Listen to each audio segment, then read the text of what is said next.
Bukod sa asukal, target na rin ng Sugar Regulatory Administration na mag-export ng raw sugar sa Amerika. Samantala, Rice for All program ng Department of Agriculture aarangkada na bukas. Si Clazel Pardilla sa Sentro ng Balita Live. Angelique, 2 sugar order ang pinaplanuhan at posibleng ilabas ng SRA ngayong buwan ng Hulyo. Isa nga dyan ay ang pag-export ng raw sugar at ang isa naman ay ang pag-aangkat ng refined white sugar o yung puting asukal. Pinagpaplanuhan na ng Sugar Regulatory Administration ang pag-export ng raw sugar sa Estados Unidos. Ayon kay SRA Administrator Paul Azcona, aabot sa 25,000 metric tons ang posibleng ilabas ng Pilipinas. Paglilinaw niya, nag-e-export ng asukal ang Pilipinas sa Amerika. Itinuturing kasi itong commitment sa US bilang long-time trade partner at miyembro ng World Trade Organization. Ginagawa rin ang hakbang na ito tuwing sumusobra ang supply ng raw sugar sa peak o bugso ng pagiling ng asukal.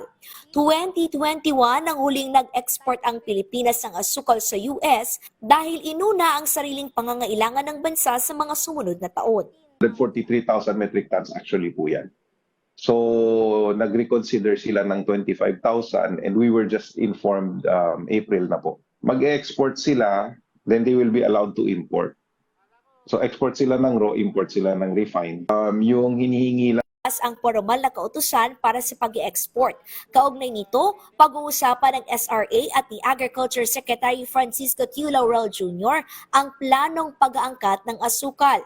Una nang sinabi ni Tiu Laurel na kinakailangan mag-angkat ng 200,000 metric tons ng refined white sugar o puting asukal upang punan ang inaasahang kakulangan sa panahon na bababa ang supply sa buwan ng Agosto o Setyembre o bago mag-anihan. Sa ngayon ay nasa 800,000 metric tons pa ang supply ng asukal sa bansa, habang nasa 242,000 metric tons naman ang buwan ng demand. Ibig sabihin, aabot na lamang ng higit 3 buwan ang supply ng asukal. opening of milling is September 15. However po, we have to remember that we need at least a 2-month buffer stock all the time to keep the prices stable. Yung marching orders po sa atin is to import if we need it and when we need it. And yung sapat lang po na volume, not to affect yung local farmers natin and to always ensure na yung retail consumers po have a stable supply. Tiniyak ng SRA na tinututukan ang pagpapataas ng produksyon ng asukal. Ngayong taon, aabot sa 120 million pesos na start-up capital ang ipinamahagi sa mga kooperatibang sugarcane farmer na magagamit sa pagbili ng abono, petrolyo at iba pang pangangailangan sa pagsasaka. Nasa 66 million pesos naman ang naipamahaging tulong sa mga naapektuhan ng El Nino. Pwera pa ang mga naibigay na libreng irigasyon, traktor at iba pang gamit sa pagsasaka. Samantala, aarangkada na ang Rice for All program ng Department of Agriculture bukas July 12, 2024.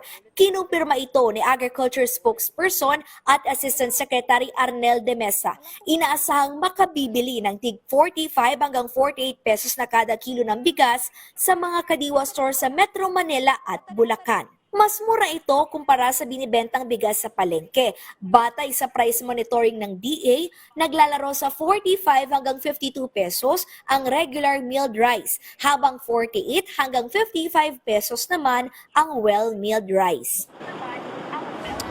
Angelique, inasahan na magiging 13 na yung Kadiwa Store kung saan magiging available hindi lamang yung bigas 29, kundi pati na rin yung Rice for All program ng Department of Agriculture. Angelique? Yes, Clay. Bakit nga ba natin kailangan mag-export nitong raw sugar kung tayo naman nangangailangan pa rin mag-import para madagdagan ang ating supply? Yes, Angelique, minsan sabi nga nila, give and take. Yung Amerika kailangan ng raw sugar na nasa 25,000 metric tons. So yan yung posibleng ibigay ng Pilipinas. Habang tayo naman, kinakailangan din natin ng libo-libong metrikong tonelada na refined white sugar at yung Amerika, yan naman yung posibleng ibigay sa atin. Dahil nga ang Pilipinas at Amerika ay long-time trade partner at may commitment din sa World Trade Organization. Angelique? Alright, maraming salamat, Clazel Padilla.